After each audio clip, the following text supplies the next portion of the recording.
Section 4. Parallèle entre l'époque de Jésus et la nôtre. L'époque du second avènement est parallèle à celle de Jésus. La situation actuelle du christianisme rappelle celle du judaïsme du temps de Jésus. Étudions quelques-uns de ces parallèles. Le christianisme de nos jours, comme le judaïsme à l'époque de Jésus, a un lien trop rigide avec les autorités établies et les rites, tandis que la corruption intérieure y sévit. Au temps de Jésus, trop de prêtres et de scribes étaient devenus esclaves du ritualisme et du légalisme, et leur vie spirituelle était corrompue. Aussi les Juifs, animés d'une foi sincère, se rassemblèrent-ils autour de Jésus, cet homme accusé d'hérésie, afin d'étancher leur soif spirituelle. De même, dans le christianisme actuel, trop d'ecclésiastiques sont prisonniers de leur hiérarchie et attachés à leurs rituels, alors que leur esprit s'affaiblit chaque jour. Aussi les chrétiens fervents errent-ils par monts et par vaux en quête du vrai chemin.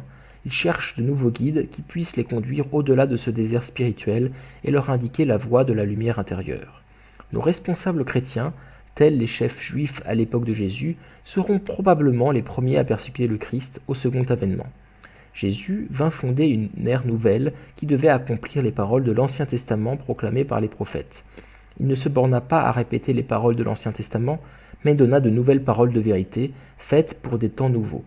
Les prêtres juifs et les scribes s'en prirent à Jésus pour ses paroles et ses actes en s'appuyant sur leur compréhension limitée de l'Ancien Testament. Leur jugement erroné les conduisit à livrer Jésus à la croix. De même, le but du Christ au second avènement est de bâtir un ciel nouveau et une terre nouvelle, sur la base du salut spirituel que le christianisme a établi dans l'ère du Nouveau Testament. Quand il reviendra, ce ne sera pas simplement pour répéter les paroles du Nouveau Testament données voilà 2000 ans, mais il ajoutera sûrement de nouvelles paroles de vérité nécessaires pour fonder un ciel nouveau et une terre nouvelle. Or les chrétiens d'aujourd'hui, dont l'esprit demeure étroitement attaché à la lettre du Nouveau Testament, critiqueront les paroles et les actes du Christ à son retour en s'appuyant sur leur compréhension limitée des Écritures. On peut donc s'attendre à les voir traiter le Messie d'hérétique et le persécuter. C'est pourquoi Jésus prédit que, au second avènement, le Christ souffrirait d'abord beaucoup et serait rejeté par sa génération. En recevant des révélations sur le Christ au second avènement, ou en entendant ses paroles, les gens réagiront de la même façon que les Juifs à l'époque de Jésus. Dieu n'a pas révélé la nouvelle de la naissance de Jésus aux prêtres et aux scribes, mais à des astrologues, païens et à des bergers au cœur pur. C'est une situation comparable à celle d'un père qui, à cause de l'ignorance de ses propres enfants, doit se confier à son enfant adoptif. De même, il se peut très bien que Dieu révèle la nouvelle du retour du Christ d'abord à des laïcs, des groupes spirituels et des églises minoritaires que l'orthodoxie traite avec mépris ou à des personnes de conscience non croyantes. Ce serait seulement plus tard que la nouvelle atteindrait le clergé chrétien traditionnel qui s'accroche de manière irréfléchie à des attitudes de foi conventionnelles. Au temps de Jésus, ceux qui ont accueilli sincèrement l'Évangile n'étaient pas les dirigeants juifs, mais des gens du peuple et des païens. De même, quand le Christ reviendra, des gens simples, chrétiens ou non, accepteront ces paroles avant les dirigeants chrétiens qui se prennent pour les élus de Dieu. C'est ce qu'indique la parole du festin nuptial. Lorsque les invités et les élites de la communauté déclinèrent l'invitation du roi, Jésus poursuivit.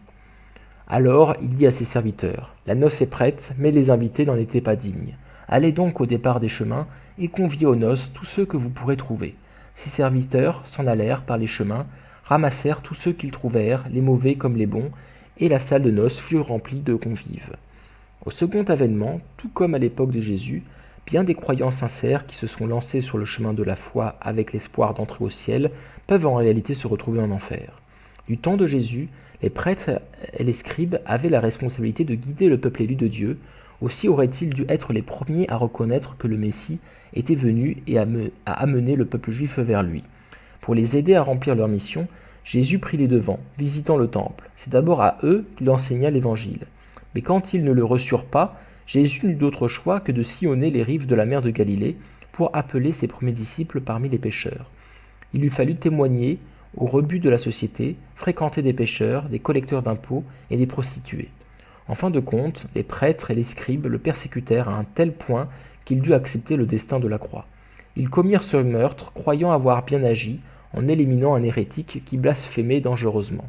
Puis ils renouèrent avec leur tâche cléricale habituelle pour le restant de leur vie, récitant les Écritures saintes, payant leurs dîmes et offrant leurs sacrifices au temple, se croyant tous assurés d'aller au ciel. Or, en quittant ce monde, ils se retrouvèrent contre toute attente en enfer. Quelle ironie! En prenant ce chemin pour atteindre le ciel, ils s'étaient égarés. Sachant que de telles choses pourraient se produire au dernier jour, chacun de nous devrait faire un examen de conscience. Bien des chrétiens de nos jours se hâtent sur un chemin qu'ils croient mener au ciel, mais s'ils font un faux pas, leur chemin pourrait bien les mener en enfer.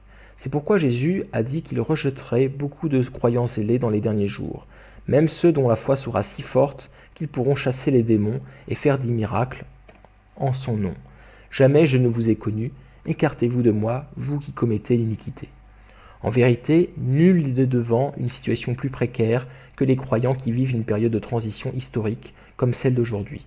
Si grande qu'ait été notre foi durant notre vie, si nous faisons, comme les élites juives du temps de Jésus, l'erreur d'aller à l'encontre du Christ à son retour, tous nos efforts auront été vains.